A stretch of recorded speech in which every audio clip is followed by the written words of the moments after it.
¿Cómo les va, amigos? Espero que genial. ¿Tú cómo estás? ¿Qué? Esto comienza a enfadarme. Me gustaría un reto mayor. Pasar al siguiente nivel. Quiero aprender a crear mis propios juegos.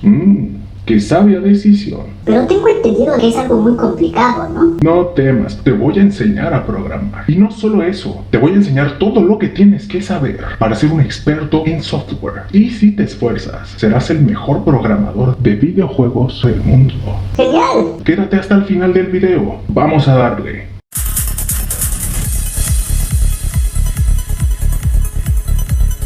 Probablemente sean gamers de élite y lleven tiempo jugando los mejores juegos y ahora les interese pasar al siguiente nivel, es decir, a lo creativo, la creación de videojuegos. Porque, ¿para qué jugarlos si puedes crear piezas de arte sorprendentes? Sobre todo sabiendo que es una industria que mueve mucho capital. Vamos a los datos. Para 2019 se generaron aproximadamente 150,000 millones de dólares en ganancias a nivel global entre videojuegos de dispositivos móviles, PC y consolas, y se estima que esta cantidad crece al 5% cada año. Entonces se puede considerar como un negocio altamente redituable. Esto ya dejó de ser algo para niños o grupos selectos de personas. Hoy en día es más que habitual estar inmersos en ambientes especializados en diversión ilimitada. Ahora vamos a hablar de cómo se hacen los videojuegos. Inicialmente se requiere que una empresa de desarrollo genere la idea y después esta idea es llevada a cabo como un proyecto enorme que tiene diversas fases, las cuales consisten en planificación. Esta fase inicial tiene como objetivo desarrollar ideas que después se convertirán en videojuegos. Es la fase que busca que lo intangible adquiera vida. Preproducción. Aquí se define de qué trata y cómo debe hacerse el juego. Cuánto tiempo, personal, recursos, presupuesto, qué tipo de tecnología se requiere, en qué plataforma, a quién estará dirigido, si se tiene competencia, etc. Y es una etapa que puede durar desde una semana hasta un año, dependiendo del alcance del proyecto, y puede tomar hasta un 20% del tiempo total del proyecto. Para ello se requiere que un equipo sincronice el trabajo. Los equipos más pequeños deberán asumir múltiples funciones, mientras que estudios más grandes tendrán más profesionales. Algunos de los roles dentro de los proyectos son el de productores del proyecto, que gestionan la parte financiera y el marketing o estrategia de venta. El manager del proyecto, que se asegura de mitigar problemas, asegurar cumplimientos, anticiparse a riesgos, que los miembros del equipo estén haciendo lo que se supone que deben hacer, y lo más importante, ser el centro de comunicación entre los equipos de desarrollo, diseño y ejecutivos. Los programadores, que generan la animación con los códigos y son por lo general ingenieros en software o científicos computacionales con experiencia, creatividad, habilidades matemáticas y mucha paciencia. Así que si piensas dedicarte al desarrollo, ya sabes cuáles son las particularidades que debes cultivar. Existen también los artistas conceptuales, que son los que plasman el arte del juego, los bocetos del aspecto del juego y en general diseñan a los personajes y los niveles del juego, los modelos en tercera dimensión, el audio, entre otros. Para guiarse como equipo se basan en el GDD o el documento de diseño del juego, que es un apoyo que les permite comprender el proyecto proporcionando información como la idea, arte, género del juego, la trama y la biografía de los personajes, así como cuestiones básicas del juego, cómo se juega, el diseño de los personajes y el mundo en el que se desenvuelven. Este documento es constantemente actualizado y mejorado durante la fase de producción. Compañías como Nintendo, Sony y Microsoft,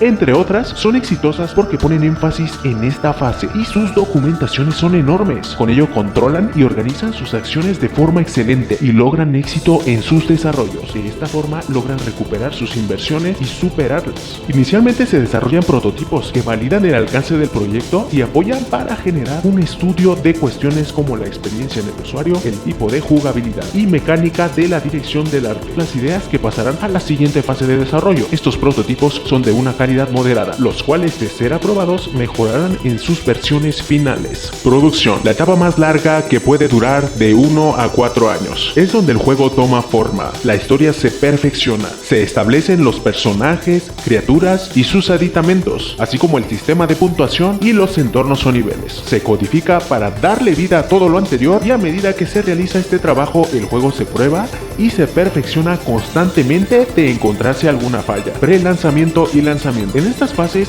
se cuenta ya con múltiples versiones del juego, de entre las cuales destaca la primera jugable, que da una idea más precisa del aspecto y la jugabilidad, la cual está sujeta a modificaciones. La rebanada vertical, que es un demostrable utilizado para presentar el juego a otros estudios o inversores, proporcionando una experiencia de varios minutos. Pre-alpha, en donde se toman algunas decisiones como omitir segmentos y agregar mejoras al juego, que es el juego con funciones completas y se puede jugar por completo de principio a fin, donde ya se han evaluado la calidad y el funcionamiento de todos sus elementos, pero todavía está sujeta a modificaciones de ser necesario. Beta, en donde ya no se agregan funciones o características, sino que se trata de mejorar el rendimiento de los aspectos referentes a la optimización del juego. Y finalmente la versión Gold Master, que es cuando el juego ya es definitivo y está listo para ser adquirido por el público. Postproducción. Es común ver cómo los juegos pueden llegar a tener ciertos errores o bugs. Por ello,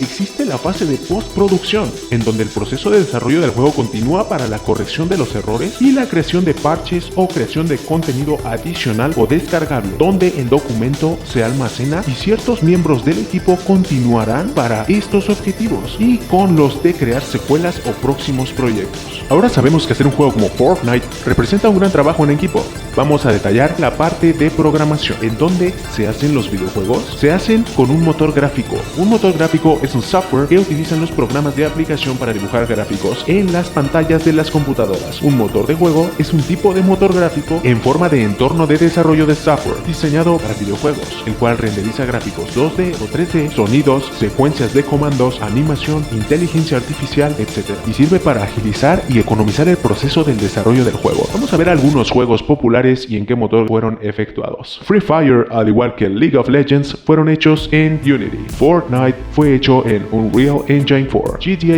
5 Rockstar Advanced Game Engine. Minecraft Lightweight Java Game Library. Cyberpunk 2077 Red Engine 4. Ahora que tenemos nociones de cómo se produce un videojuego, vamos al hardware, es decir, a los componentes físicos de PS5.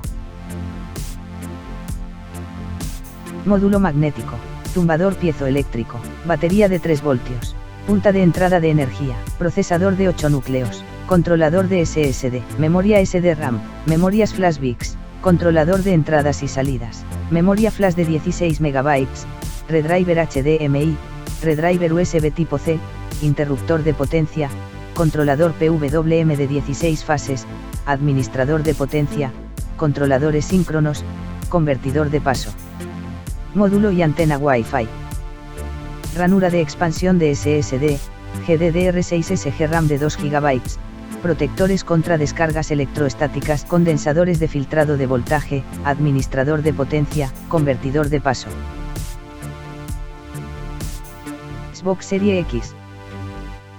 Southbridge Microsoft, comparador diferencial, controlador de Ethernet, regulador de caída, traductor de sonido, almacenamiento NAND, controlador, circuito administrador de energía, MOSFETs, GDDR6 RAM de 16 GB, procesador de 8 núcleos AMD, componente HDMI, regulador reductor síncrono. Ahora que sabemos qué es lo que tienen nuestros sistemas, vamos a dar una explicación de cómo funcionan, pero no nos vamos a complicar con detalles abstractos como el láser de disco que lee la información de los espacios microscópicos para transformarla en datos binarios 0 y 1 o ausencia y presencia de electrones para que posteriormente transiten por todo el sistema en forma de corriente electrónica que dé una señal de salida en forma de sonido impactante, combinado con LEDs multicolor al jugador. Bueno, ya, es solo que vamos a ver algo más entendible. Una analogía sencilla. Imaginemos que nuestra consola es un edificio de un gran corporativo. Los componentes internos de nuestro edificio serán los diversos departamentos que lo componen, que en este caso sería el equivalente a los componentes de la tarjeta madre de la consola. A nuestra empresa llegan insumos de otras empresas que serán transformados para poder brindar un producto propio a nuestros clientes, es decir, un valor agregado. En este caso, los insumos que llegan a nuestra empresa son los videojuegos producidos por otras compañías, que nuestra consola renderizará para proveer la experiencia de juego a nuestros jugadores. Y nuestro producto es el audio, el video y el control. control, que serían el equivalente a lo que el cliente quiere hacer en las acciones del videojuego renderizado. En video existen los denominados cuadros por segundo. Las consolas de nueva generación como PlayStation 5 y Xbox Series X generan 120 cuadros por segundo aproximadamente. Vamos a sus básicos de software. El kernel es el sistema operativo de la consola. Proporciona la interfaz entre las diversas piezas del hardware, lo que permite a los programadores de videojuegos escribir código utilizando bibliotecas y herramientas de software comunes. En este caso, la consola sigue una instrucción como esta: actualización de función,